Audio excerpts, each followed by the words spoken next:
Rap news, street politics, the best hood channel on YouTube. And we back with the Southside report card, putting a grade on all Southside representation coming out the city. Now, this is the second report card we've done on the Southsiders, showing y'all who's really putting it down and sticking to the script when it comes to representing themselves to the masses in these interviews and on the streets, showing y'all who's doing it right and some people that got question marks over their name when it comes to their gangbanging and their overall movement. Now, as we know right now in LA, the top people that have their hands on a lot of Southside representation is OTR and DJ Flip and 808 Cartel. And you know, to keep it real from a music standpoint, both of them two entities is probably the biggest in the city right now. When it comes to putting street rappers on, we know they don't just deal with Southsiders, and we do see them bridging the gap between black and brown in the LA music scene right now. But another thing we see is a lot of people falling out with each other, especially in the Southside movement. Now, you know, when we did the last Southside report card, it's a couple people that really bubbled up into stardom, especially when they hit that Kendrick Lamar album. You know, we talking about Peso, Lefty, them dudes really bubbled up. And we got somewhat of a new generation that's coming up in the streets right now, really putting their name on it. And a few people that's not from LA have came out here and is trying to stamp their name on it. But it's a lot of young life that's representing the Southsiders right now with the entertainment shit. And we see it's a lot going on between all these dudes. And you know, we gotta grade these dudes on the same scale as we do everybody else. Reputation, activity, and impact that these dudes is having in the streets and in the social media space, portraying themselves to the masses. I just saw Rap News and Street Politics doing their report card. And so I know what grade you guys got, even though you all don't know. But to jump it off, we gotta do it the right way and start with one of the faces of this Southside movement on the West Coast right now. Coming straight out of Pixley, California, we got Tommy Gunz from Southside Pixley. Mic check, still loading pistols, dog. And I used to write this buster bitch when I was in the halls. Mr. Tulare County in this bitch, I'll decline all your calls. Water gang and Southside Peaks on Netto, just look at the walls. Tommy Gunz, let's smoke this fool and dip, I'm trying to make a hit. Coming out of Tulare County, most people don't know where that is. Central California, not the Bay, not LA. Tommy Gunz and SSP are really in the middle of nowhere, but we see he brought his gangbanging to LA and he's representing this shit to the fullest. Now, when he hit the scene, we seen him dealing with DJ Flip and the OTR camp. It seemed like him, Blanco 15, and P-Face was somewhat doing group records. And as you can see, all these dudes are extremely young. They the young life of the Double S. And it looked like it was a good move with the movement that they was trying to set forth. We're really bringing shit together. We know all three of them dudes from different areas, different cities, different hoods, and was trying to get their shit popping. But fast forward to now, we've seen a lot of things have changed with Tommy Gunz, Blanco, DJ Flip, and the OTR camp as a whole, it seems like. You know, he hit LA County and a lot of things started to come out. So to address his stint in LA County, you know, some people saying he was getting bullied or niggas was having their way with him, whatever the case, he dropped his interview on the full community with Compa Raider and a couple other dudes and spoke on his time and really spoke about himself, really just being humble in the LA County in the situation. And what I do see from this dude is that he wants to uphold the standards, the morale, and the integrity of his section. And that's one thing I like, man. You know, regardless of whatever you doing out here, are you gonna do it to the fullest? Are you gonna represent the shit the right way, good or bad? And after watching Tommy Gunz this whole time, what I see is he puts Pixley first. He puts his hood first, and he doesn't want to do anything to make himself or his section and his homies look bad. And I think being aware of that at his age is a good look. Again, whatever lifestyle you living, staying loyal to the program is just what it has to be. But he spoke on his time in LA County, spoke on how he wanted to represent Pixley the right way, put his head down, not be too loud, and really just make it out that situation. But when he was in that situation, we seen him drop a freestyle in regards to that mic check record that he had with DJ Flip. Now, you know, y'all see the numbers on that. That song, that video went all the way up. And of course, that was at a time where he was still fucking with DJ Flip and 808 Cartel. And I'm assuming getting his feet wet to this LA scene. You know, like I said, he's not from LA. and it said that DJ Flip and them dudes brought him down here from Pixley by way of Blanco 15. But nonetheless, while he's in the county, he speaks on DJ Flip not giving him his chili for the mic check record. I hate that fucking song because Flip ain't trying to pay me. Why I feel like Fuji bumping me, but don't hear what I'm saying. We all know sitting in that county is desperation time, man. It's not a good feeling, especially when you ain't got no money. Your people on the outside ain't got no money. You know, your back is really against the wall in that shit. And I think he may have spoke somewhat out of turn in that phone call where he claimed that DJ Flip wasn't paying him for mic check. DJ Flip goes back, posts the receipts of the splits, showing that everybody was pretty much getting 30%. Everything was split down the middle. DJ Flip wasn't keistering funds and basically said that Tommy Gunz needs to address management if he's looking for money. Now, like I said, I think this is one of them situations, sitting in the county and feeling that pressure, I think was a premature statement. I think that's some shit that could have potentially been kept behind closed doors, especially when DJ Flip was transparent about the money, I believe, from DistroKid. Now, I don't know about the money from YouTube and all that other shit because it is on 808 Cartel channel with almost 800,000 views. But nonetheless, like I said, this dude is young and he down here in a spot that he's not from, dealing with niggas that he don't know. So it's easy to fall out with people. And that's what we're going to see as we keep going through this list. But when he got out from LA County, man, I personally seen a change from dude. Like I said, we were seeing him heavy with Blanco, P-Face, just everywhere them niggas looked like they was having a good time, really gelling together as artists. But when he got out, he low-key got quiet. And as we see, he leaned back into his origins, where he from, with SSP. We seen him rocking with his homies. We see him with Demon, who's an older dude from Pixley. And honestly, I think that was probably the right move. You know, when you're dealing with people you don't know in a place you're not familiar with and you getting uncomfortable, it's probably best to stick to what you know and who you know before shit goes bad. You know what I'm saying? And shit may turn into some street shit. You know, who knows what shit can turn into when you staying in an uncomfortable situation. But on the other foot, there's two sides to every story. There's claims that he basically ran off when he got his deal. You know, it's said that DJ Flip took care of him, bought him and his homies and his management team from Pixley to LA, put these dudes on. You see the numbers that they was doing on their records, gave free studio time, all that kind of shit. You know, we know DJ Flip known for them package deals. It was said that he gave one up front to Tommy Gunz. And when that deal came, Tommy didn't want DJ Flip as the middleman. And I can see that shit also being true. I know, like I said, DJ Flip and OTR have their hands in a lot of pots with a lot of different artists. And I'm sure this isn't the first time that this has happened in this fashion because they got so many people that they dealing with. But on top of his fallout with DJ Flip, he's also fell out with Blanco 15. Now, Blanco 15, we're going to speak on him coming out of Palm Springs. But, you know, he insinuated that Blanco ain't really with that business like that. And he said when he hit the county, Blanco was stealing his style and basically trying to take over his way.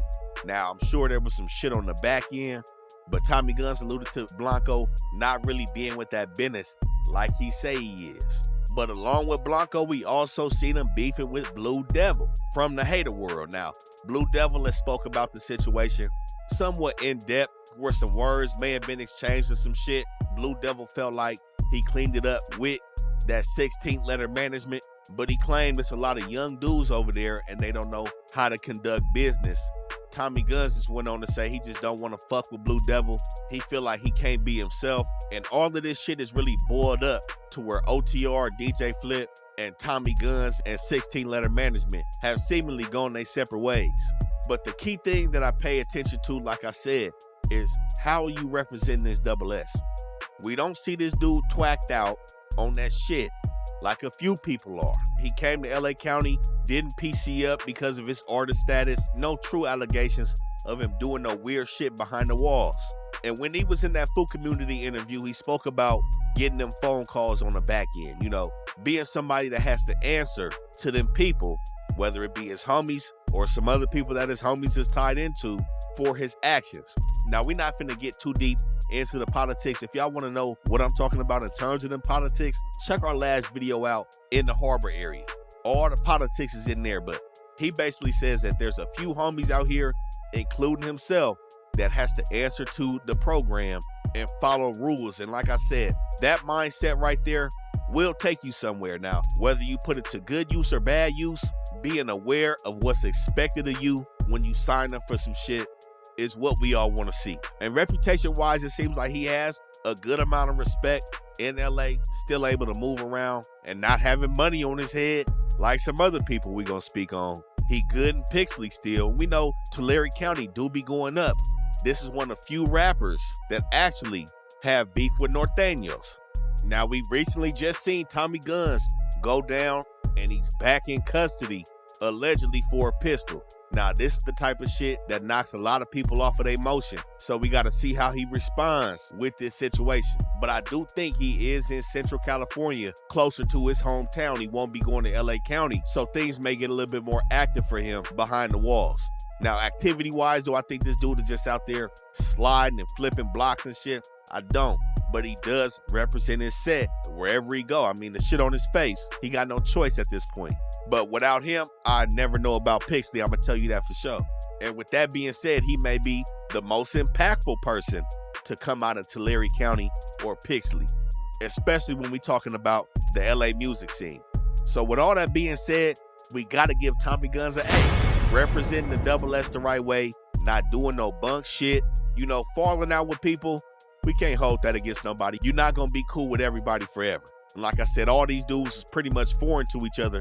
Grown men making new friends and shit. We know how that shit go. So I can't say that him falling out with people, business and all of that, that's a gray area. But what I see from him with representing SSP, his hood, and that 13 as a black essay, I'm going to have to say he's doing it the right way. Tommy Gunz with an A. Now, next up on the list, we got somebody that we put on the last report card. He came out with a decent grade on the last one, man. But some things have came out about him that have not been favorable. And it seems like everybody in the city, including OTR, all them dudes, have fell out with this dude. And he's fell out of favor with a lot of people. We got Swifty Blue from Eastside Paramount to Essay. 19 charged in a murder plot against Swifty Blue, and that just filled in so many blanks. You seen that stuff? Yeah. Man, that was alarming to me too. So you didn't know about, like, I'm sure you knew about stuff, but you didn't know about the whole. I didn't know, like, most of that information was new information to me as well. You know what I'm saying? Like, some of the stuff that I seen that was being publicized, I'm like, wow, I didn't know this. Now, to make this shit extremely simple, when you got 19 people from your organization plotting to kill your ass, popping up at your mama crib, finna press play, you fucked up. I don't care what you did, what you didn't do, you did something. And then for these people to go down for it and currently be sitting down with allegations that they tried to get at you, you just not looking good, man. We just seen some people say he not double S anymore. Now, we know that's not for others to decide, but as we see, some people in higher positions have decided that shit for him as well. But the true reasons of why this shit played out the way it did may not ever be known, but to take a shot in the dark, we all see there's usually two main reasons why your ass ends up on that list: money and snitching.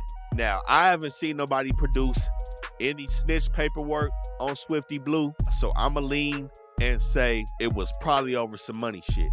Now, an older dude from Swifty Hood, Eastside Paramount, a dude named Snuffs, who them people allege is a documented member of the Mexican Mafia, and somebody who was sitting down, put Swifty name on the list and gave him that green light. Now, what this sounds like to me is that Swifty was potentially lining these niggas' pockets, including this dude right here, and he probably gave a refusal at some point, wasn't coming up with the paper. Now, again, this is a shot in the dark, but this is what it usually be with this shit. Like I said, when it comes to what Tommy Gunz was talking about, when he got to answer to people for his actions, shit like this, these are the type of implications that we talking about. But along with that, we've heard a lot of people talk about Swifty's mindset with shit. We've seen him fall out with Soulless and OTR, where Soulless was saying, you know, basically, he got too big for himself, big-headed, want to do shit his own way. We see how he be popping it, and for one reason or another, His homies felt like he had to go. And man, that's a powerful move. Not getting the DP, not doing it to the point where somebody coming to knock you down. And 19 people go down on an indictment for being involved in the plot to knock you down. Those are serious allegations. Now, recently, we seen this dude on a press run. We seen him on No Jumper, seen him on Vlag doing this shit after them people said he couldn't have a career no more. You know, some back end doors have opened up for him with the podcast and interview type shit. And he went on to allege that the people basically used him for bait to catch them dudes up in the indictment, wash him up, whatever. Basically used him as low-hanging fruit, and shit is not what it seems. Does that mean that they weren't trying to kill him? No, I think they were. He said he had no idea that they was trying to knock him down until the indictment came out. Now, I will say that's cap. Now, you may not know if you finna get knocked down or not, but I know that you know when you in good or bad standings with your homies in your hood. I know you peep some weird shit around you. You know what I'm saying? Like I said, it may not be to the point where like, man, these niggas finna kill me. But you know what I'm saying? You know when that bad energy is in your section and it's directed towards you. But like I said, everybody has seemed to step back from this dude in this rap scene. And as we know, it's real easy for all these dudes to be connected and run on the same program, especially when they all rocking with the same people. So we seen them fall out with Blanco. P-Face alleged that Swifty had his Instagram page taken down and Swifty tried to basically extort him to get the shit back. You know, everything just seemed to be going bad for Swifty. I'm not gonna lie. Now again, as a member, as representation of the Double S, this is not a good look. Of course, they've tried to X his name out from the membership book. It's a lot of people down on this dude right now, and it's very clear how they see him as Double S representation. Now, is he being dirty politicked on? I think that's kind of clear. Again, the arrogance, the cockiness, I think that is all there, but everybody has some of them qualities and traits. You know what I'm saying? A lot of motherfuckers are gonna be arrogant and cocky, especially when it comes to this entertainment shit when this camera is on. So is that a reason to count somebody out completely? I don't think so. I feel like he fell out of favor with the wrong people and they took it a step further than a blackball, because the blackball clearly didn't work. This dude's still doing music, still beefing with people, still talking shit on his records. And they like, man, I think we all just in agreement that dude need to go. So I do think Swifty is somewhat a product of dirty politicking, which is nothing new to any street organization. Black, brown, white, everybody is susceptible to be put into some bullshit because they crossed the wrong person. But luckily, Swifty didn't lose his life in the situation. It would have been bad to see something like that happen. You know, hopefully he's taking his time out to really reflect and stay the fuck out the way. You know what I'm saying? Because we know this shit ain't over. You know, they ain't got they man. His ass just ain't got a green light lifted off of him just because somebody went down. Honestly, that's even more of a reason for niggas to be trying to press play on his ass. But overall, the impact, you know, some people out here that still clearly fuck with Swifty, probably not too many people a part of his organization. I see some do. Activity-wise, I think he's just trying to keep his head above water, which is the most important thing. It's not time to be crashing out for any of this bullshit, you know? But I will say, with this plot coming out to kill this dude, it has messed his reputation up. Now, again, we ain't seen no snitch paperwork, no shit like that on Swifty, but we still got to give Swifty an F for representing the Southside, man.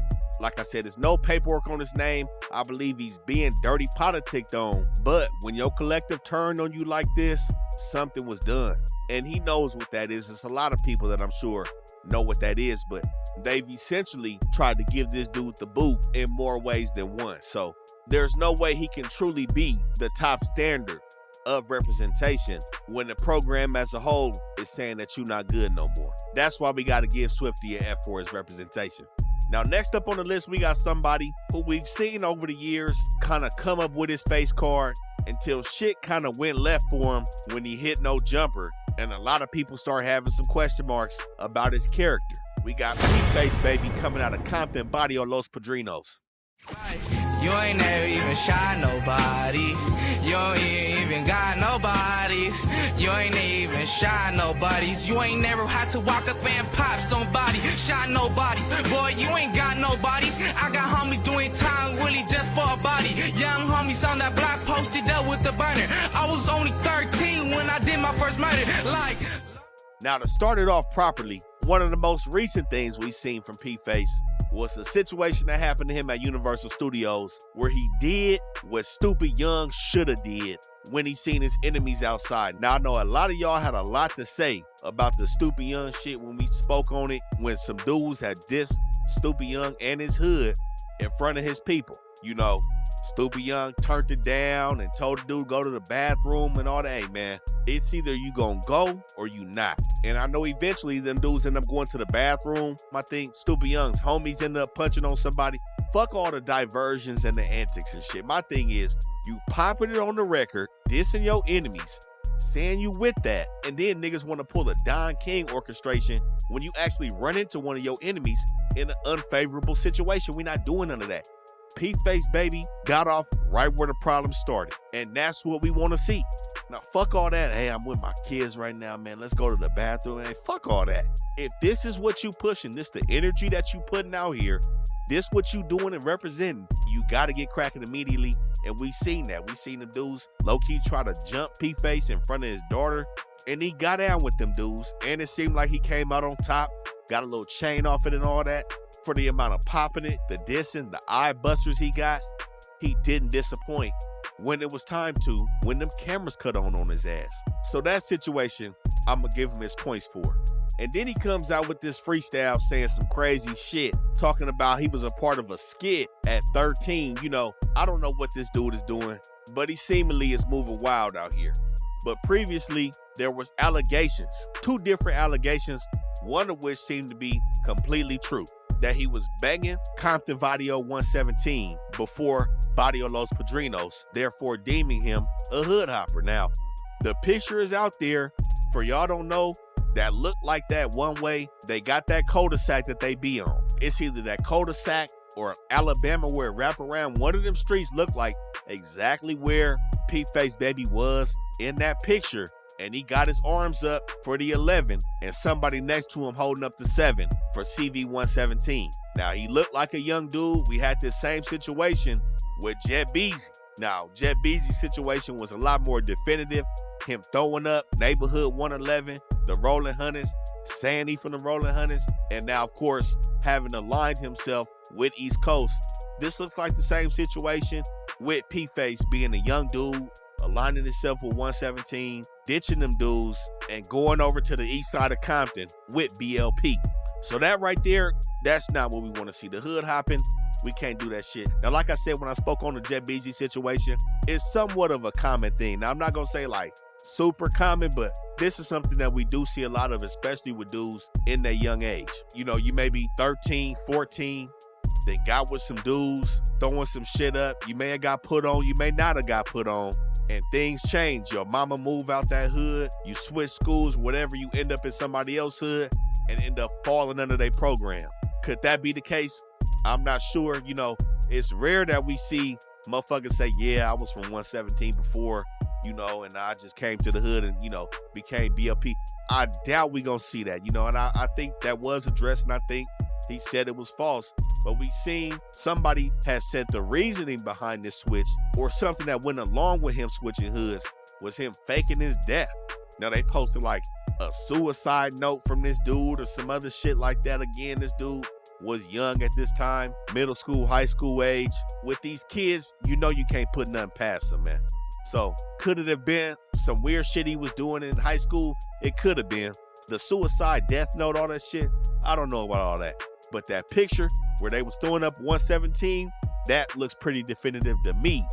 And it looked like he went from 117 to BLP, which isn't proper. But nonetheless, we see this dude fully banging BLP. And a lot of people spoke about the situation that he had with young Aunt Hefe up at No Jumper, where Aunt Hefe asked him, where you from? You know, I don't know if that question should have been asked on camera, but I know he was dipping out and it's like, man, yo, you finna leave? Wait a second, let me get this out the way. Where you from again? You have to like want like Brett Michaels so bad that you're down to fight over him. No, it's Flavor Flav. Maybe it'll be like somebody, another like. Yo, appreciate you, dog. Sorry. Strong His alpha interview is female coming or out. It's going to something. change the game. Not just no raggedy hood rat. All right, Aunt, bro. P-Face, the hardest out. Yup, must be big. Where you from in Compton?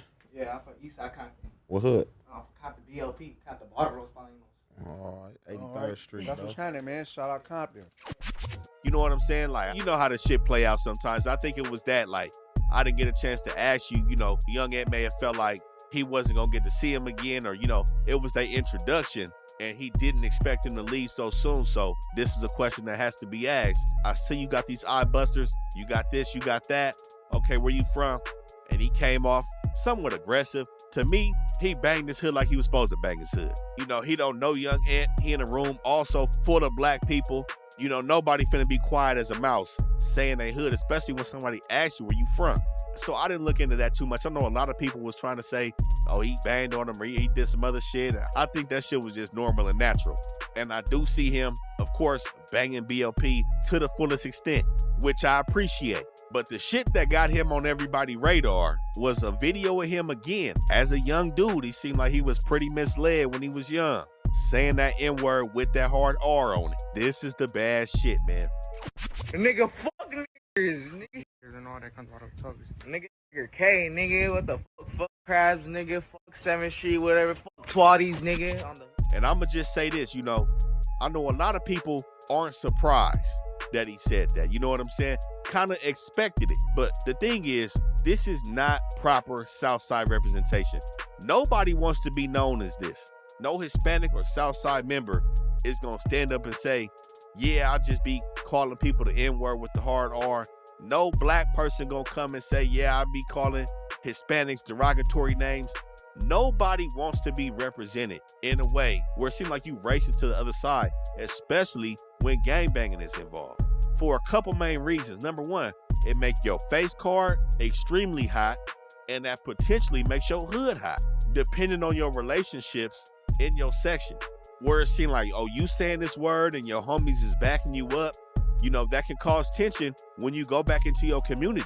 Nobody want that shit. Nobody want to bring no shit like that to their front door. Because when racial tension is high, that's when the gangbanging shit gets taken to another level.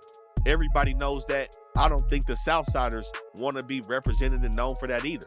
Exclusively though. You know what I'm saying? Now, this ain't the first situation that we've seen this happen. And we know, I read the comments, a lot of people expect this from the Southsiders. But again, what I will say is nobody wants this shit on their jacket. Nobody wants to be known as the dude that said some racist shit like that. And for sure, it's a bad look on P-Face. Just like it was a bad look on Drex that we gonna speak on.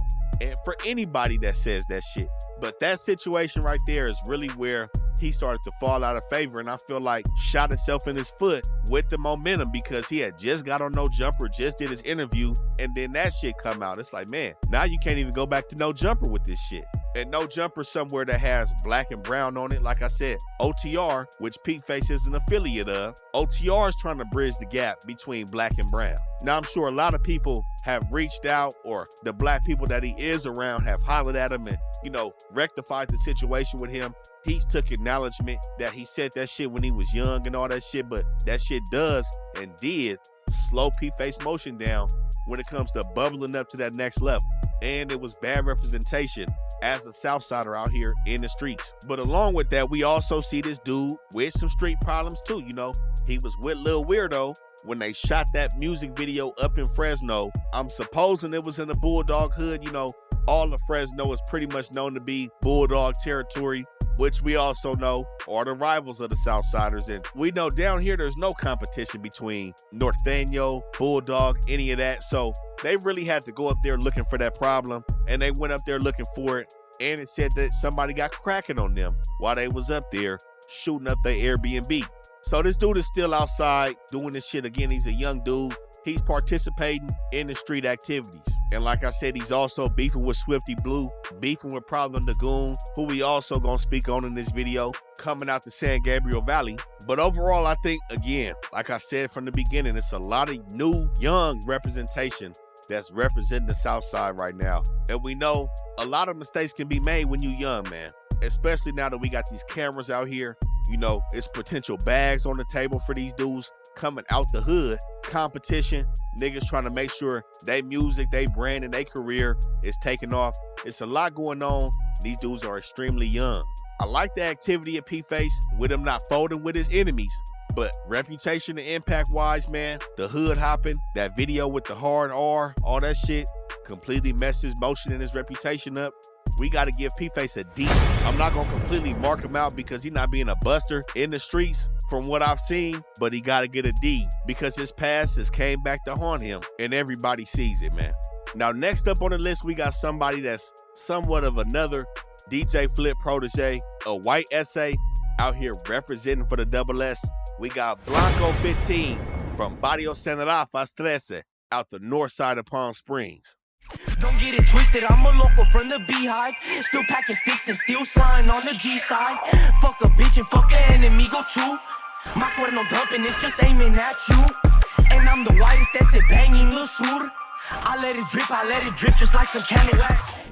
Now, I know as soon as you hear Palm Springs, your ears automatically go up like, what is you talking about? Especially for everybody down here in Southern California and if you've been to Palm Springs. And then the confusion really sets in when you see a white essay with the eye busters blasted the way he is coming out of Palm Springs. Now, I've seen multiple white essays before. To me, that's not surprising. But the Palm Springs situation was surprising, being that I've been there a bunch of times and I had no idea that it was some gangbanging going on. I'm gonna just keep that shit 100. Now, Blanco 15 has described Palm Springs, the north side, to be specific, to be treacherous. That's the specific word that he used. Now, by definition, I would have to agree, treacherous would be correct, presenting hidden or unpredictable danger. I would say, yeah, I would not predict that I would be into some bullshit in Palm Springs. Again, I've been out there multiple times. It is somewhat hidden. But in the way I feel like he meant it, I don't think it's that. Well, I know it's not that. In the last 2 years, Palm Springs has seen 6 homicides. 2024, there was 5. 2023, there was 1. The police in Palm Springs have bragged about all the murders last year. All them 5 murders have been solved. You know, them robberies, them burglaries, them assaults. We not count none of that shit. We all been there. Them is watered down. We talking about the bodies that's dropping, and they not dropping in Palm Springs, man. Now, living conditions, being poor, being in a dilapidated community, his hood is in a trailer park. You know, of course, that's not a game. That's nothing to play with. That's bad. But when it comes to the gang banging, though, you know, all the shit we look at on this channel, and a lot of hoods really get measured. And for the most part, your hood is really measured by the wars that you participated in and the bodies that have dropped. You know what I'm saying? Now, a key thing with Blanco 15, this dude not even 21 yet. Very young dude. He's been in LA for maybe a year, maybe 2. He dropped out of high school in the 9th grade. So this dude got about 3, 4, maybe 5 years of being in that gangbang scene on the north side of Palm Springs. But with the gang murders not really being present like that, I can't say that the north side of Palm Springs is truly a dangerous place. You know what I'm saying? Now, I know his hood is next to a couple other hoods, but nonetheless, that's not the only factor we're gonna speak on when it comes to Blanco 15 representing himself as a Southsider, because that's the true goal here. We just had to paint the picture of the area that he's from for people that don't know.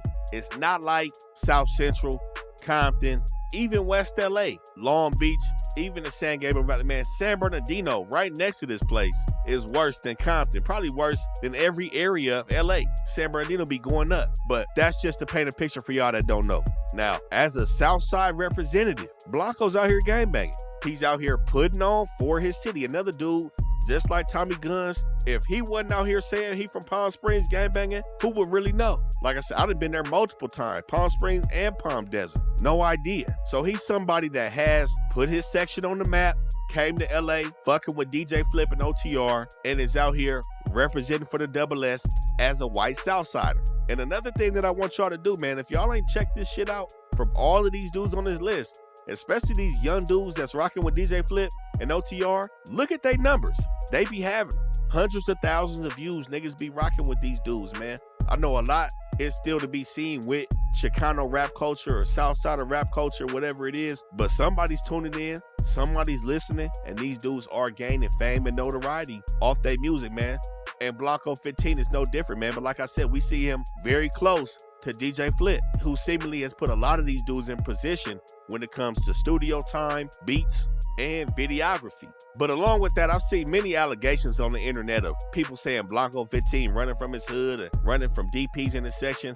I think all of that was debunked when he posted pictures with his homies in his hood. I think that's the type of shit that you got to do, especially, like I told you, this dude not even 21 yet. A young dude, niggas popping it in these comments, saying a bunch of shit about you. You got to prove him wrong, especially when you an artist showing your face out here. Anything can derail your career. We done seen Blanco 15 with his homies.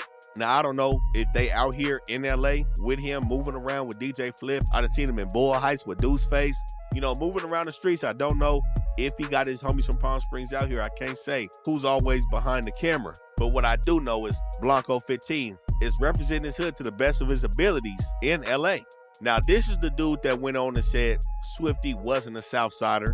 And like I said, everybody has fell out in one way or another with Swifty. But I've also heard that this dude sticks his nose in business or politics that he has no vested interest in, or that have nothing to do with him. And you know, I think that's a young move and a common mistake that can be made, especially when you coming from other areas outside of the city and get into the city. It's a lot that goes on out here, a lot of different hoods to keep up with, a lot of blurred lines. You don't know who to fuck with, who not to fuck with. This shit was set up long before we got here.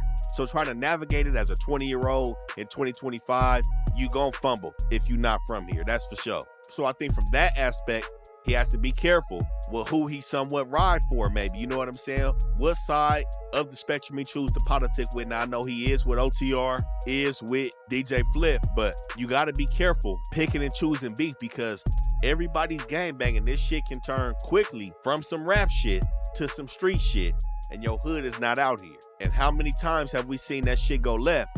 Rocking with people that you don't really know, because you don't really know these people. You're only 20 years old. Again, been out here a year or two. Relationships that new can get very thin. So I think he got to be mindful of that. But I also seen not only is he beefing with Swifty, beefing with Chino Tha P, coming out of Barrio Evil, also beefing with Rich Rabbit. Maybe not necessarily beefing with Rich Rabbit. I seen Chino Tha P have some words in regards to his character and how he believes Blanco is. But it's somewhat similar to what Tommy Gunz was saying, you know, somewhat looking like a follower out here.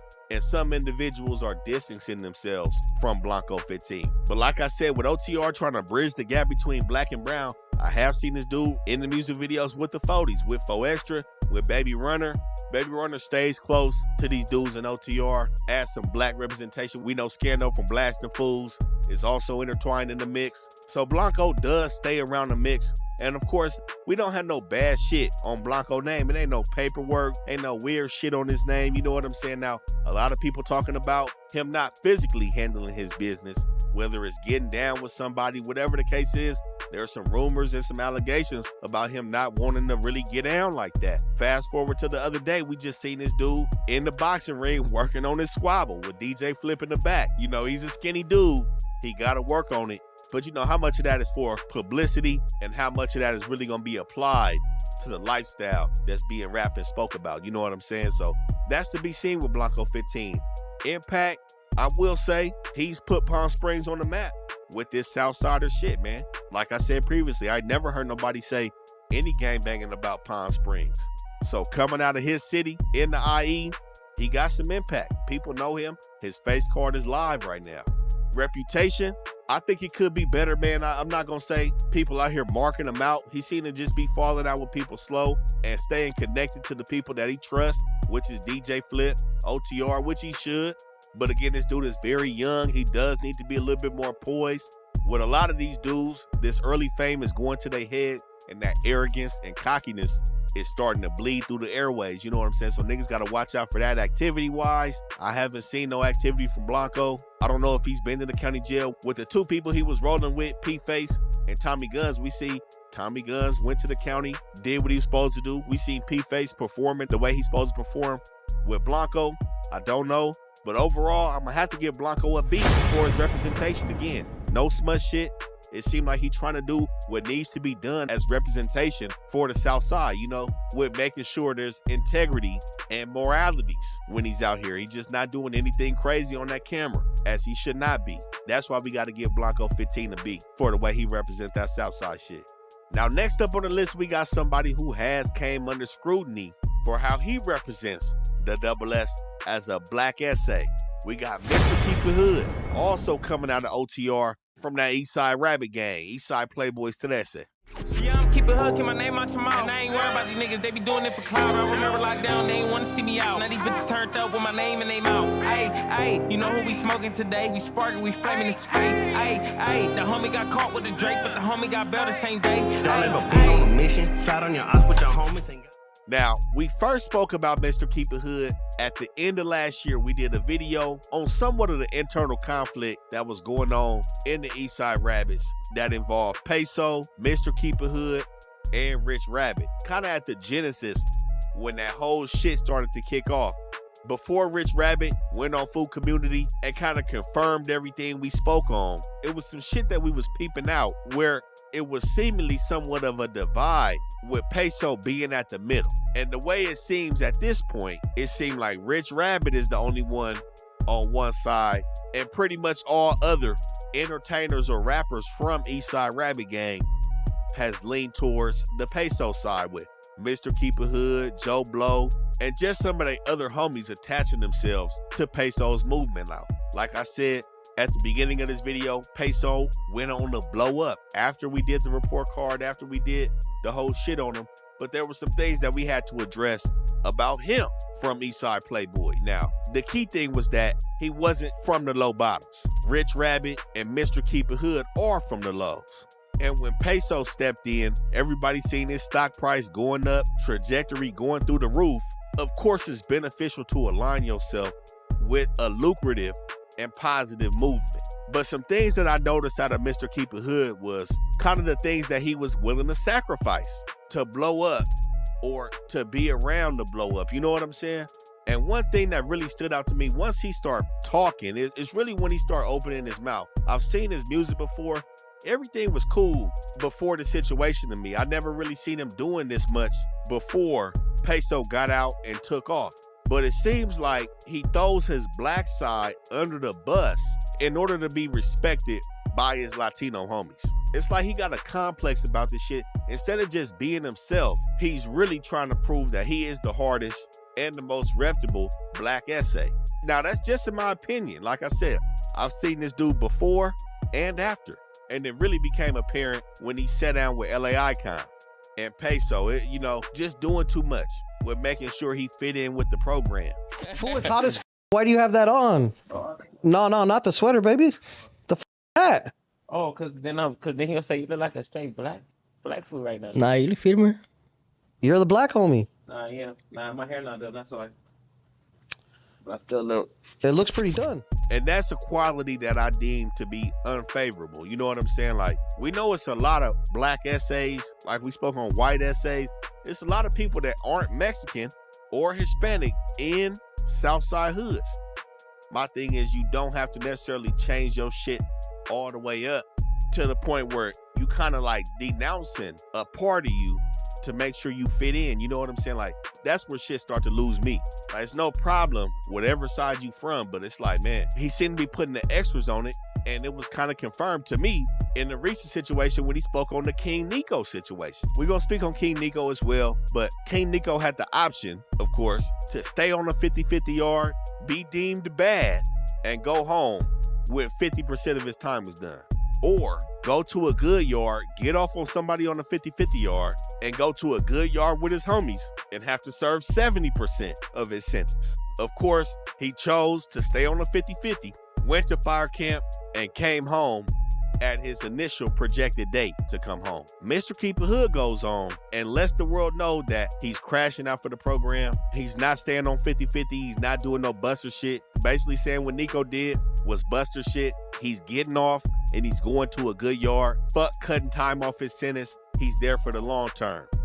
Hey, it's Mr. Keep It Hood, the hardest black essay dead homies. Hey, look, man, they asked me to talk about it. They talking about what I do if they put me on the 50-50 yards. You mean what I'm gonna do? I'm out of there on the hood. I'm about to get off. I'm not finna stay on no 50-50 yard. Fuck, I look like Ratos. I'm out of here. Stay. Me Nalia's way on the hood. I'm out of here. Big Sue.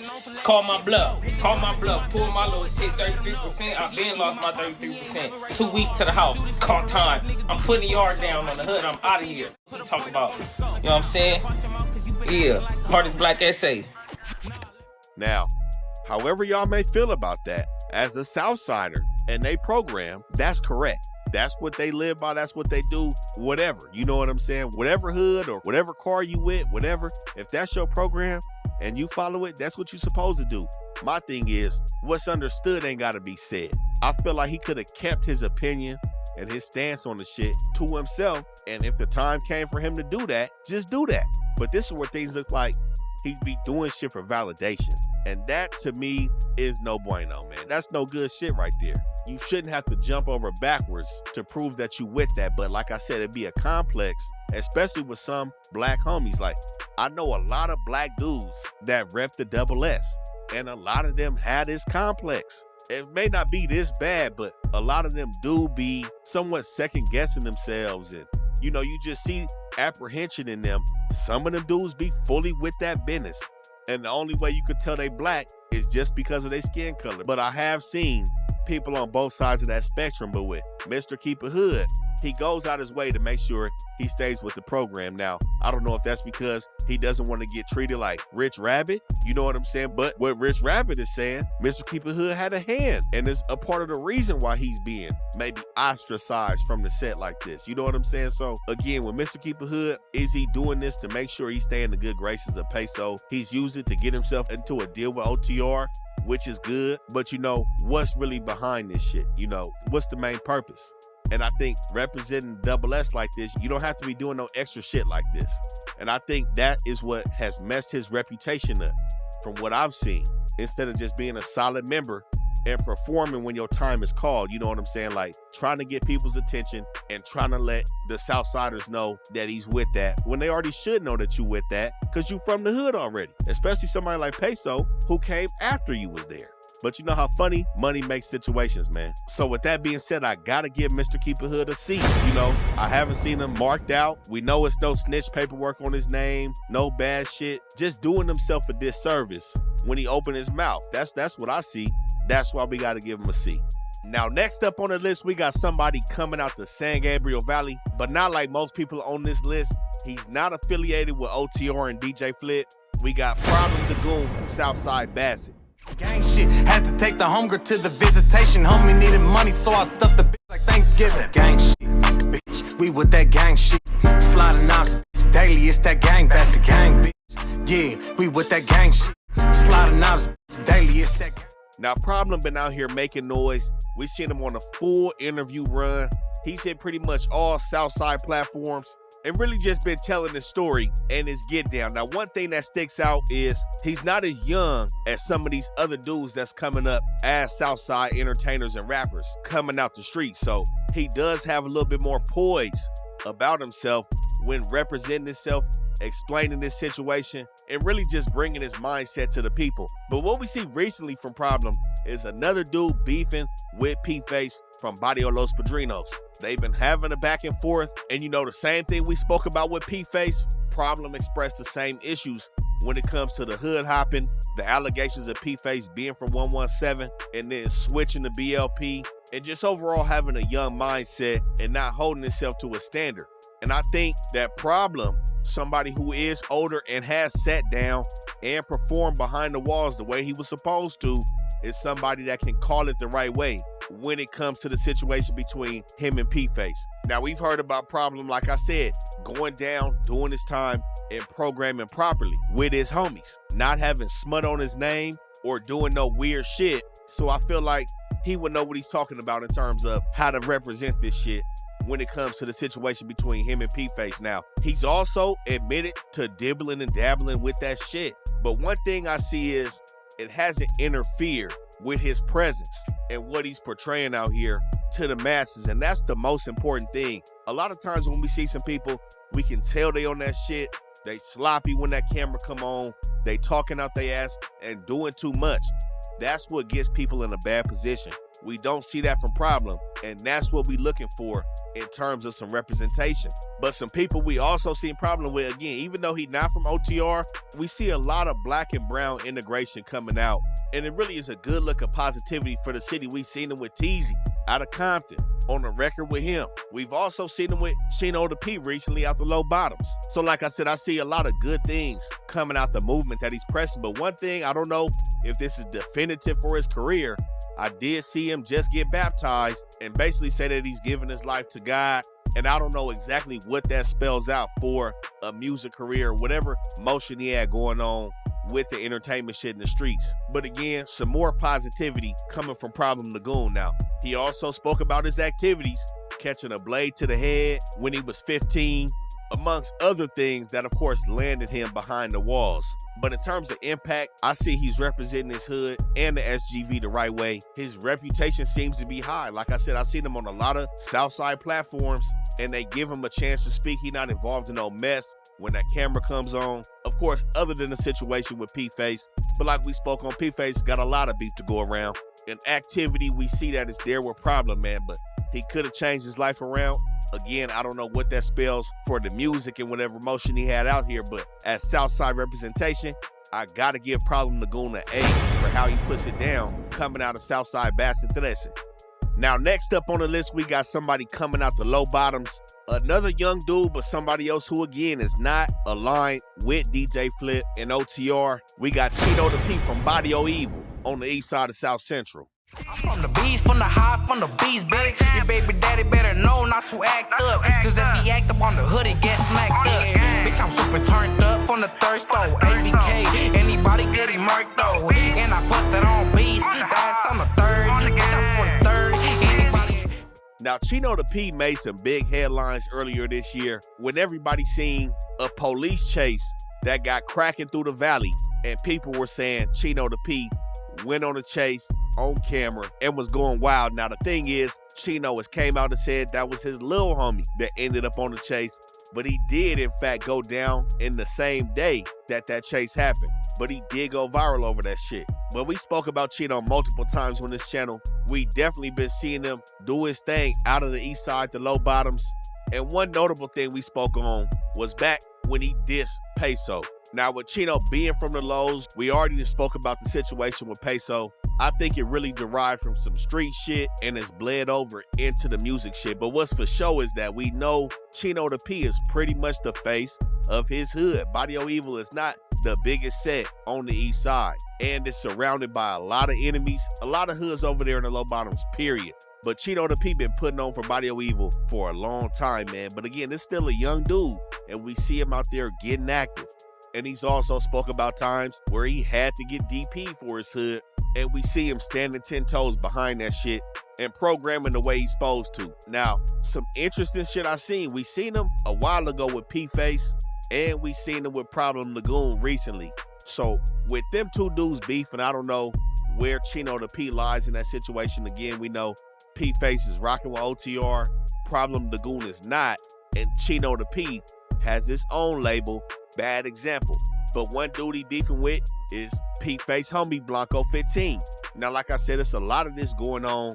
A lot of these dudes don't necessarily see eye to eye with some of the same players in the game. And a lot of it revolves around these young cats coming out of OTR, the same dudes. But he spoke on a situation where he felt like Blanco 15 was inserting himself in some shit he had no business inserting himself in which I believe, of course, like I said, with him being from the lows and him being actually from LA, had ties to some actual street shit. And with Blanco not being from out here, Chino basically is like, man, dude need to fall back.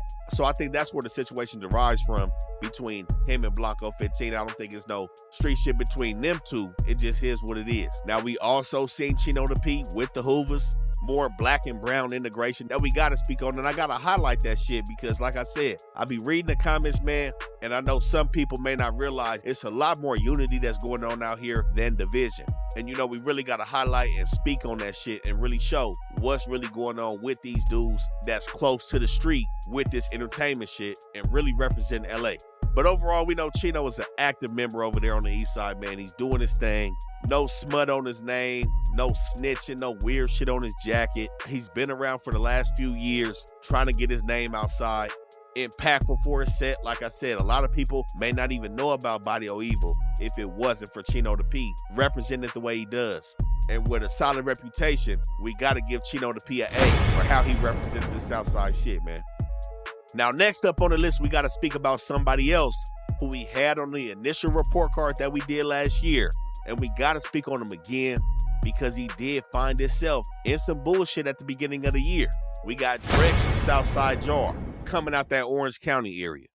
I got my put on right there, everything. Like really from the area? Yeah, like, nah, I'm not from that area. No, I'm not from that area, but. From Santana. Yeah, okay, so when we were first a crew, okay, so my hood, okay, this one thing.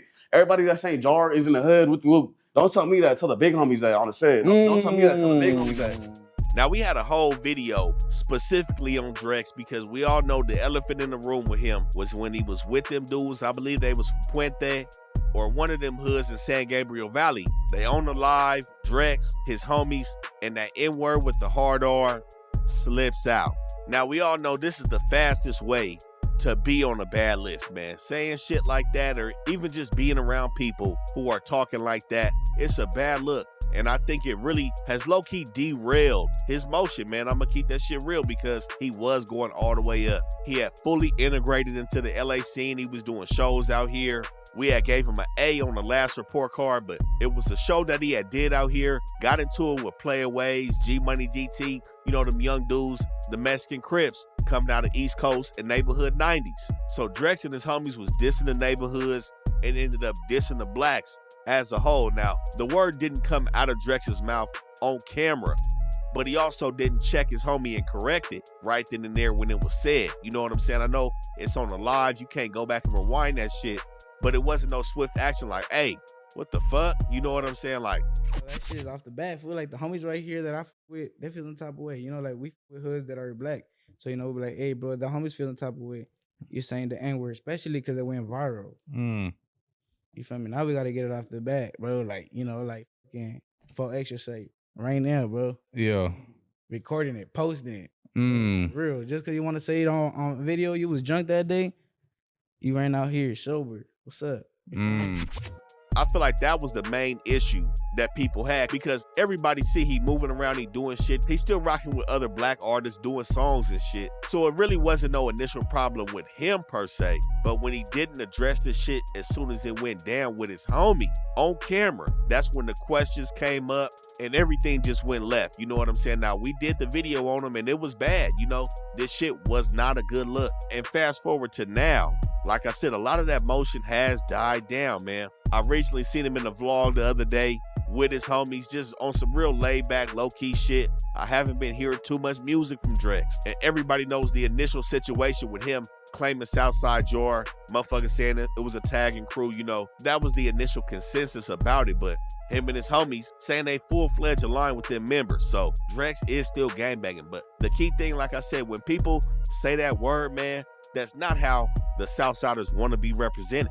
And people on both sides, black and brown, were trying to clean up the situation for him shit. When we dropped the video, it was a lot of people in our DMs trying to clean it up. And it's like, look, it is what it is. And it tarnished his brand. Now, with the fact that he didn't say it out of his mouth, it was somebody he was rolling with, he may have separated himself from them people. I can't say. He's been real low-key since that situation. And I think that was a moment to really reflect and watch who you around, you know what I'm saying? Because honestly, man, like I said, I think that really messed up some motion that he had going on. Now, do I think people are still tripping on him about that shit? I don't. You know, I don't know the current status between him, G-Money DT, and Playaways. But like I said, they was also dissing neighborhood Crips. So it was just a bad look overall. Some shit that I feel like he didn't necessarily need to insert himself in. And that all stems from who you hanging with, because he's still a young dude. When all that shit went down, he just got on the scene. So a lot's to be seen from Drex as to where he goes from here. If he decides to jump back into the LA scene, I don't know, but we do gotta drop the A that we gave him to a C. You know, the people he was around have messed up the image, messed up the brand, and how shit's supposed to be carried out as Southsiders, you know what I'm saying? But I think there is room for improvement for Drex, man. Hopefully he gets back on the music run, gets his name popping again, and we'll see what he got, man. But we gotta give him a C.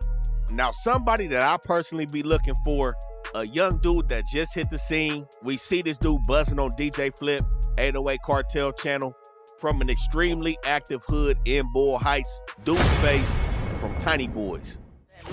I done stripped a couple suckers, I done broke some teeth. I done seen a couple killings, I ain't told a thing. I done ran up in a couple cribs, broke some rules. Really ran off with the bag, really stole some jewels. I'm a junkie for the cash, it's 100 on the dash. When it's all said and done, I'm finna act a fool. Mission failed, hell no, I'm finna see it through.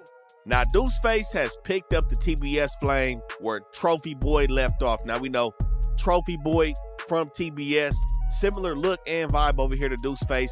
I know he had some legal trouble where he kept landing behind the walls. I think he's still down. And Deuceface has stepped up over here in Bull Heights.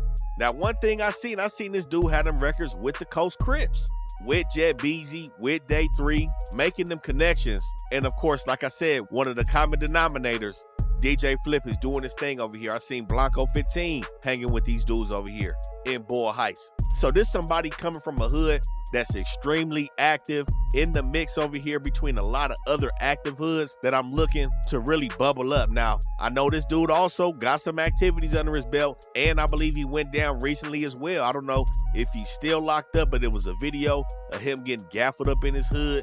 We know Chicago, the main block over there in TBS hood. So hopefully it's not the same story as Trophy Boy, because I think Trophy Boy got out, started his rapping, went back in, and shit just wasn't consistent. And then on that 456 and 211 video, we seen him showing some of his work when he was flocking. Now, I think with the feds outside, everybody needs to be very careful what they doing and what they saying, especially showing work. Even if you've already went down for it on a state level, we know how these Ricos is coming out in the city. They got overt acts that they claiming people are doing for their hood. And even if you already went down for it, they can still use it as an overt act to bring probable cause in a Rico, man. So you got to be careful what you putting out and showing to the people, because it seemed like, you know, he showed him and his homies doing a flock when they made the news. So that's something that, of course, motherfuckers got to be more poised about. But one thing I'm looking for is an interview from this dude. DJ Flip hasn't seemingly got him no interviews yet. Again, this is a young dude, right along with all them other young cats that have made their way into the Double S mainstream this year.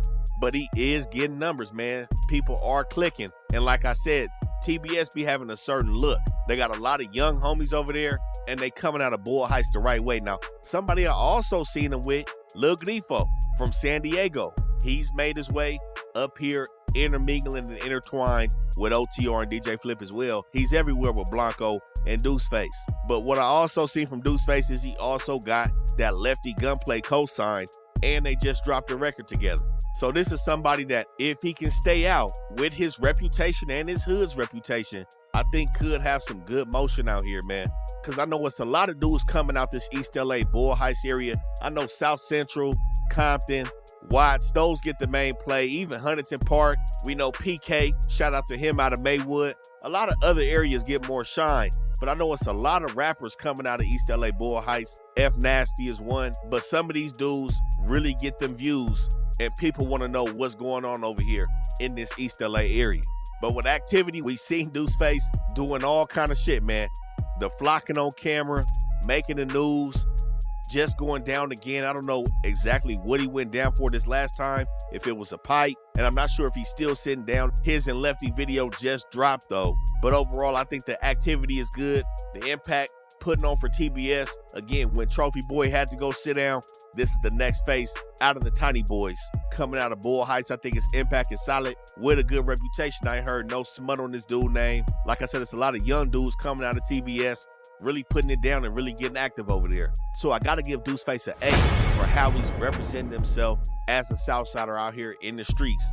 Now, next up on the list, we got, I believe, the second person ever coming out of San Diego that we speaking on this channel. We got Lil Weirdo out of North County, Linda Vista 13. Put up the score with my Glock and keep jamming. Fuck the ops, I swear to God, I can't stand them. Catch lazy boy in traffic instead of Kelly and get cracked. He got caught with a tranny, that boy really mad. But fuck it, this song get on, anyone acting crazy. I'm with the thugs, he'll go up, don't do the pump faking. Now, Lil Weirdo been putting it down for some years, man. I had to go back and check his catalog. And this dude has collaborated with a lot of people, man, in LA and in this city. We seen him with them See At They Gang niggas. I believe they also from San Diego as well. Bishop Snow coming out of Oceanside. he seemed to be extremely tight-knit with Duno. We seen him with TC3 from West Coast 30s and with P-Face. But one of the biggest things that we recently seen him involved with was not only his beef with Lil Grifo, but a situation that recently transpired with Lil Grifo, where it said that some of Lil Weirdo's homies ran into Lil Grifo and knocked this dude out.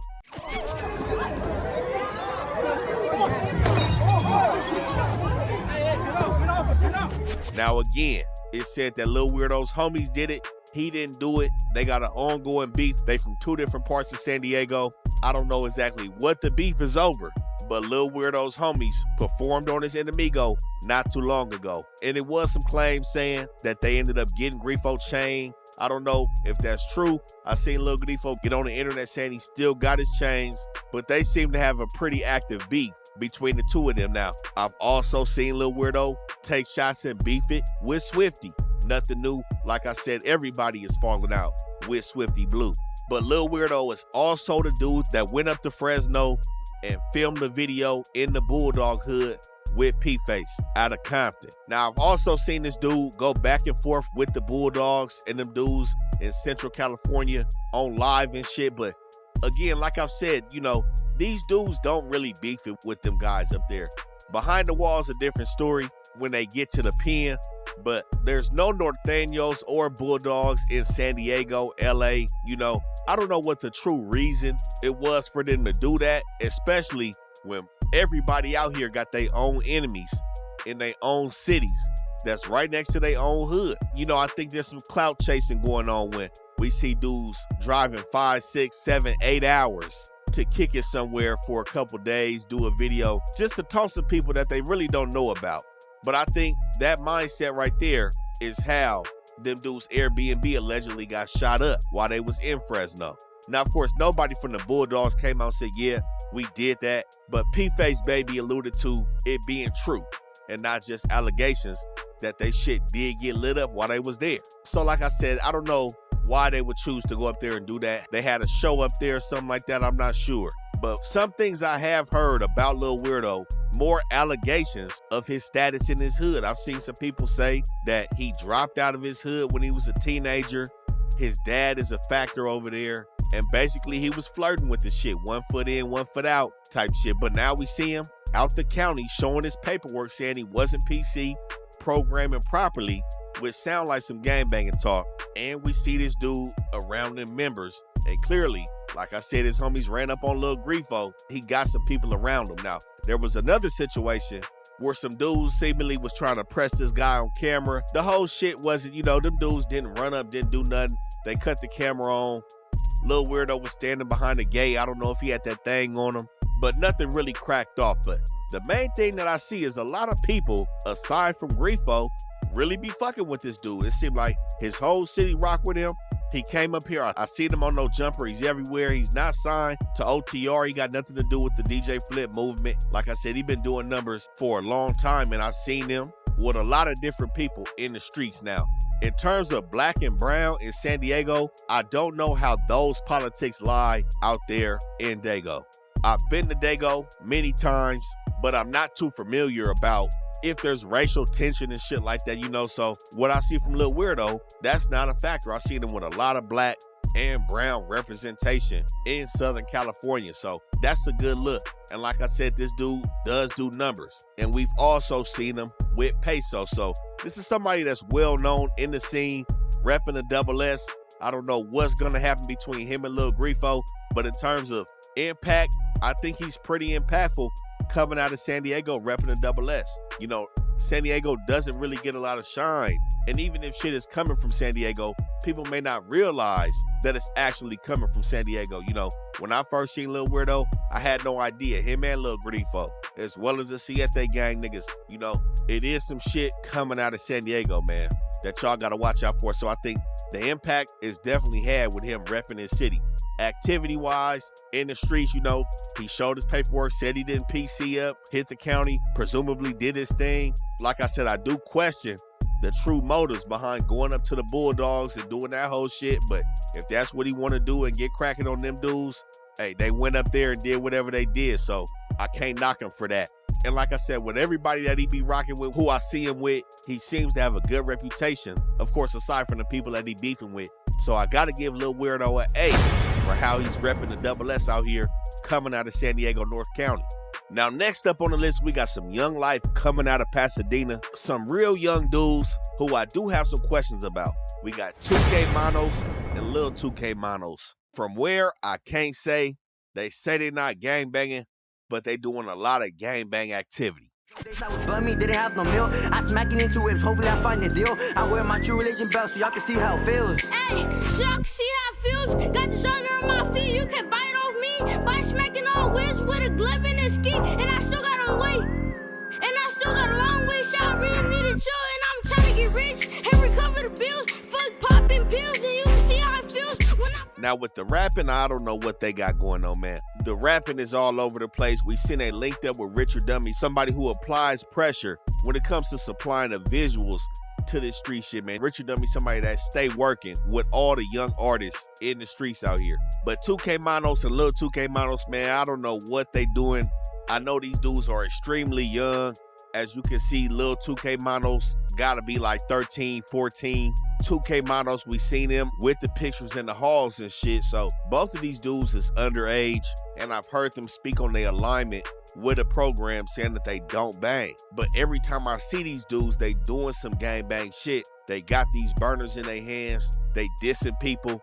I seen on the little hit up, Lil Monos had the eye whacked out on some shit. I don't know what's going on, but what shouldn't be going on is flirting with the lifestyle. Now, if these dudes don't bang, that's cool. If they do, I feel like some of their older homies or whoever's around these dudes is not leading them properly. Because for how young they are, man, all I see these dudes doing is pointing them burners at the cameras in their music videos and just doing a lot of popping it. But the thing is, out of Pasadena, a lot of them neighborhoods that they film their videos in, them is nice neighborhoods. We know Pasadena has some nice spots, nice houses. They show Montana and Raymond, Fair Oaks. They out here in these nice neighborhoods, flashing guns, and the police be hot as hell down Fair Oaks. You know, so I think these dudes need to be a little more careful, but the key thing is flirting with the lifestyle. If you're not aligning yourself with shit, but coming off as a gangster and just doing this street shit, it's only a matter of time before both of these dudes grow out of going to the halls where they really got to go behind the walls. And this is where the politics can really get real on their ass. You know, we've heard stories and we've seen people flirt with this shit and really get a wake-up call behind them walls when they're not ready for it, especially with the Southside program. Now, I don't know if they click banging in Pasadena, but the streets that they be showing is in Vadio Pasa hood and borderline PDL. I have seen these dudes flamed up. I just don't know exactly what they got going on, but I do see a lot of street shit going on in their videos. So like I said, it's looking like a lack of guidance, but I know people just play the cards that they dealt sometimes in life, man. But overall, I think these dudes do need to figure out the path that they're gonna take.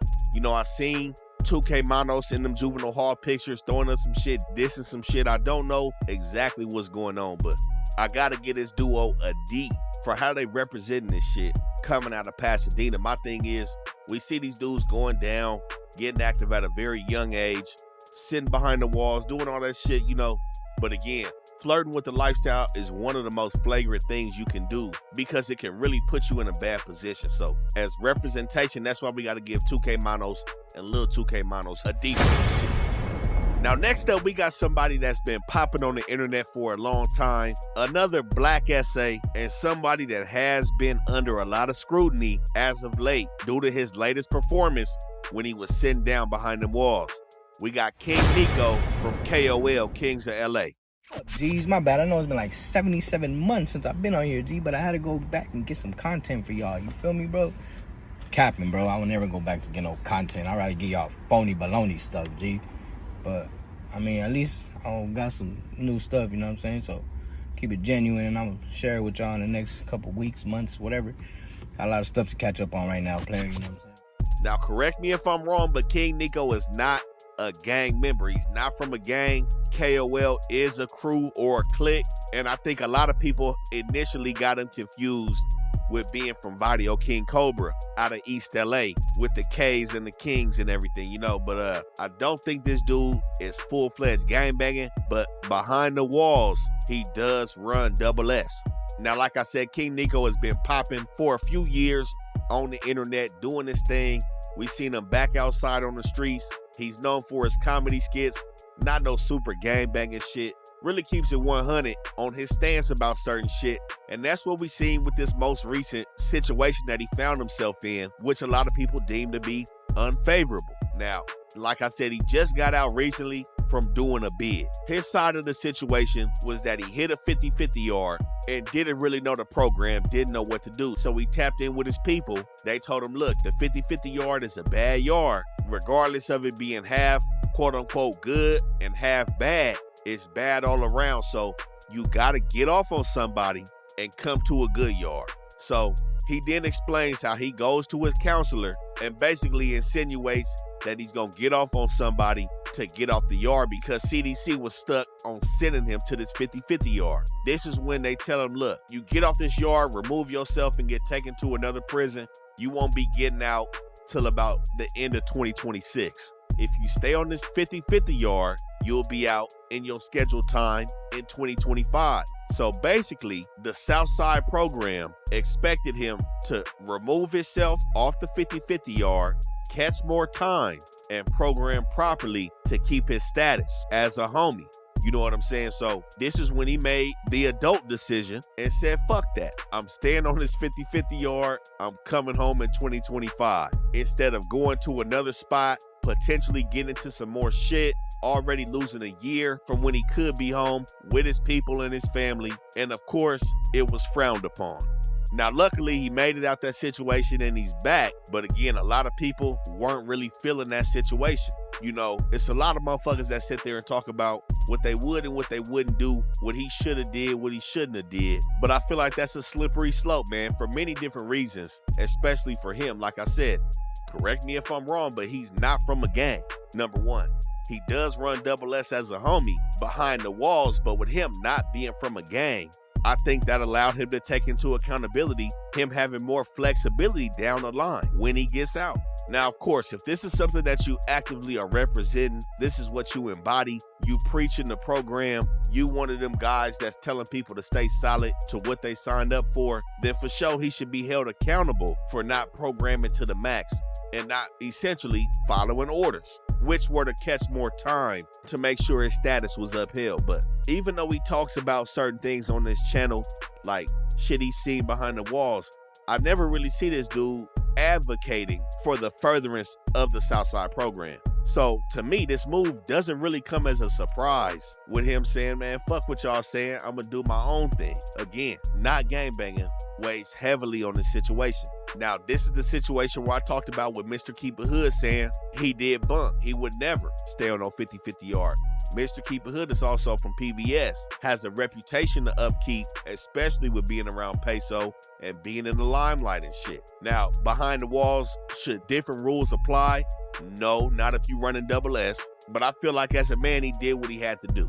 You know, I know a lot of people talk about not being aware of the 50-50 yard, especially due to gaps of prison stints. I think the last time he sat down the 50-50 yard wasn't implemented. So, you know, he didn't really know how to handle that shit. But CDC is definitely on some other shit right now. They know what they're doing with these 50-50 yards. I wouldn't be surprised if we see a whole lot of things changing in the CDC and these politics within the next 10 to 15 years. You know, it's gonna be a lot of dudes, a lot of older dudes who are no longer gonna be here. And I think we will see some other shit that some people may not be used to or uncomfortable with. That's just gonna have to be accepted. I don't know. But me personally, as some Southside representation, he jumped ahead of the shit when he got out. He didn't let nobody put anything on his jacket before he did. Spoke on everything and was transparent about his movement. And it's a lot of dudes who've done worse and they talk like they've never done nothing bad in their life. But for the simple fact that he does run double S behind the walls and didn't do what was expected, we got to give King Neeko a beat. Again, I'm all for coming home and saying fuck the bullshit, you know what I'm saying? But when you sign up for something, it is what it is. But we can't knock him down and smut him out for that decision that he made and we gotta give him a beat for that shit. But next up on the list, we got some more representation coming out of San Diego this time, out the South Bay of San Diego, National City. We got Lil Grifo from Barrio Palm City. My thorn on that 3, thug until he's free, and stalking from the P, held it down till I was free. Look, you mad about a bitch, make you a bitch. You worried about me, you need to worry about your bitch. Look, I got a show at 8, so promoter, I'ma be late. I'm chilling in the 619 with the K. I'm from the South Bay, trips for TJ. Now, Lil Grifo is not too far removed from his latest jailhouse stint. You know, I believe he's been out for a few months now, and he has been making some waves, but we've seen this dude recently in LA, heavily hanging around OTR and DJ Flip Associates, Deuce Face, Baby Runner, Lefty Gunplay, Blanco 15. We done also see this dude collab with Mitchie Slick out of Southeast Dago, Lil Rob, King Lil G. But his two main beefs that I've seen have been somewhat prevalent for him. Now, one, of course, is bigger than the other. He is beefing with Sad Boy Loco. I believe he had a record with Sad Boy Loco at one point in time, and he spoke on it and talked about how they fell out over some paper or some shit like that. And the other beef that he had that we spoke on previously in this video is with Lil Weirdo from North County. Now, both of them hoods nowhere near each other. I don't know exactly how that beef jumped off, but with both of them being somewhat of some well-known rappers coming out of San Diego, it could just be some competition shit that boiled over, because this is the beef where we seen Lil Grifo recently get some paws put on him by Lil Weirdo's homies. Now, I don't think nothing's wrong with that. It is what it is. You know, this dude is outside participating in the shit. He got knocked out, so what? At least we didn't see this dude running away and tucking his tail when he seen his enemigos. But it seemed like he do have some problems in the streets. I don't know what's going on. I don't know exactly who he fucking with, but we seen him speak on how niggas shot his house up. So I don't know whose shit list this dude is on, but like I said, as of late, we see him more in LA doing this shit, trying to get closer to what I'm sure is a deal with OTR and DJ Flip. Now, just like a lot of these dudes on this list, Lil Grifo also be doing numbers and has some dope-ass records. And we've seen him sit down with Negra in regards to his prison stint and just him performing the proper way behind the walls. So I don't see any smut on his name. I don't see no paperwork. Like I said, I think he may be deemed unfavorable to some people because of his character, but I don't see him doing no bunk shit. Now, there was claims of him getting his chain snatched when he ran into Lil Weirdo homeboys, and other claims of this not being the first time the paws had been put on him. But again, that's what comes with the shit. Now, he got on and said he didn't lose his chains in that situation recently with Lil Weirdo people. But overall, I think there's somebody that's representing the city of San Diego in a decent way, man. I can't sit here and lie in terms of what I see from what he portrays in this social media space and to the masses as some Southside representation. Now, I'm sure with the people that he's hanging with, the moves he's making in the industry, we probably gonna be seeing a lot more of this dude. So it's for sure some more to be seen with him as he integrates, especially into this LA music scene, man. But right now, I gotta give Lil Grifo an A. Both of them dudes coming out of San Diego don't seem to be on no bunk shit, no weird shit on their jacket, no snitch allegations. Sat down, performed how they supposed to, so we gotta give them an A. Now, last on the list, we gotta jump over to the IE, the west side of San Bernardino. We got Dope Boy 909 from West Side Verdugo. Bitch, I'm from the IE, posted in the city, and I hate you can find me. San Bernardino West, where I gotta start off. But I'm back in LA if shit popping off. P-Town, Cuca Fonte, then I'm cruising Rialto. Got a white Reynolds bitch, got her cooking tacos, pushing work. Now, I believe he's from Lil Counts, but it's a couple different West Side Verdugo sections over there. But one thing we do know is San Bernardino is extremely active and one of the most dangerous cities statistically in California right now. But Dope Boy is somewhat of an older cat that we have seen over the years, man. We seen him with Swifty. He was with Grimy Records at one point. I don't believe he's rocking with Grimy anymore. You know, I seen him come to Swifty's defense when Swifty spoke about not wanting to sign to a black label and shit like that. But what I've seen from Dope Boy, he's done songs with a few black members, man. We seen him with Playaways from the Coast, Frosty, BPS, the 40s. Most recently with 808 Cartel and OTR, of course, with 4 Extra Blanco and Tommy Gunz. And I think he did have a good relationship with his San Bernardino counterpart out of them California Gardens, Doggy Style. Now, they did fall out, and a lot of back and forth was going on between that situation. Now, they hoods is not that far from each other either. I think Dope Boy said he came up in the projects which is right up under California Gardens in Adino. But when they fell out, a lot of shit was going on. Doggy Style got on no jumper saying Doughboy was not trying to gangbang, he wasn't trying to catch a fade, saying that he too old for all of that. And on the other side, Doughboy saying Doggy Style didn't want to get down, saying he had his daughter and shit like that. So it was a lot of messy shit going on, and it's bad that it had to play out with two people coming from San Bernardino, a city and an area for show that struggles to make it to the mainstream. Now, around that situation as well, I believe right after they fell out, Doughboy had brought up a situation where Doggy Style got shot. And you know, Doughboy had nothing to do with that situation. Not only did Doggy Style speak on what that situation was behind, but I've also heard from people in San Bernardino that said that was some street shit with who California Gardens is beefing with right now.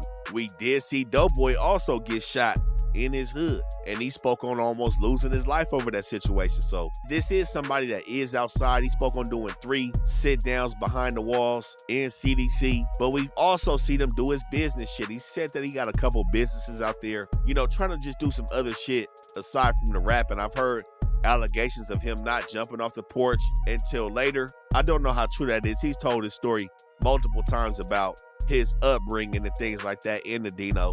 So that's what it is. But we did see this dude punch on somebody that looked like a smoker, I believe, in one of his shops. So, you know, like I said, this dude is a little bit older. I don't see no bunk shit on his name. And he does be around a lot of places and a lot of people. But he's somebody coming out the IE that I feel like is repping the Dino right, good representation, and he got the numbers to show for it. A lot of people is riding behind this dude and his music scene. So we gotta give Doughboy 909 the A for how he's representing this shit. Now, we also got a few honorable mentions that do have some presence as well, have been doing their shit. You know, we wanna see a little bit more from these artists and how they putting it down. Dudes like F Nasty, 323, Vadio King Cobra, he's been around doing this shit for a long time.